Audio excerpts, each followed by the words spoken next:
बोला सर. नमस्ते, मी प्रदीप गावंडे, गाव मसवड, जिल्हा सातारा. एक महिन्यापूर्वी मी डॉक्टरांकडे आलो, त्यावेळेला मला HB कमी होणे, HP किती होत तुमचा? 8.2 होता मला वाटते. हां, आणखी दुसरा त्रास काय होता त्याच्याबरोबर? लघवी आणल्यासारखी वाटत होती आणि चक्कर येत होती चक्कर येत होती आणि भूक लागत नव्हती. तोंडाला सूज होती आणि तोंडाला सूज होती, पायावर पायावर सूज सूज येते. होती. हा. बरं, एक महिन्या तुम्ही साधारणतः 8 नोव्हेंबरला आलता. हो हं? हो 1 महिन्याची औषधं घेतली तुम्ही. हो. 1 महिन्यामध्ये तुम्हाला कसा बदल जाणवत गेला?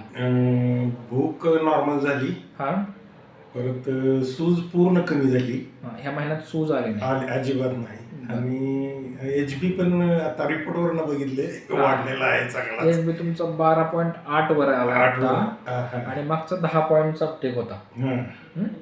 बरं, आणि क्रिएटिन पण तुमचं नॉर्मल आलं आता एकदम 1.1 वर आलंय. जे पूर्वी नॉर्मल रेंजपेक्षा थोडंसं जास्त होतं, बॉर्डर लाईनवर होतं. लघवीला जे अडल्याप्रमाणे वाटत होतं त्याच्यामध्ये फरक पडला का? फरक पडलाय, फक्त अजून पहिल्यासारखं व्हायचं राहिलं. हां, ते हळूहळू होऊन जाईल. 1 महिन्यात आपल्याला त्याच्यामध्ये आलंय. दुसरी महत्वाची गोष्ट, शुगर तुमची नॉर्मलमध्ये आली, ती थोडीशी हाय लेवलला राहायची. हां, आणि भूक लागते त्याकडकडून चांगली? हां, चांगली लागते.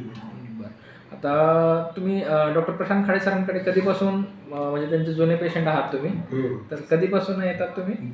2015 पासून आहे. 2015 पासून बारीक छोट्या मोठ्या तक्रारीसाठी यायचं. किडनीच्या तक्रारीसाठी फर्स्ट टाइम आलं. बरं, आणि तुम्ही कुठून आलाय? मसवड तालुका, मान जिल्हा सातारा. मान जिल्ह्यातून मान तालुक्यातून सर आपल्याकडे पुण्याला आलेत, हिलवाय आयुर्वेदिक केअर मध्ये आले आहेत. चालतंय.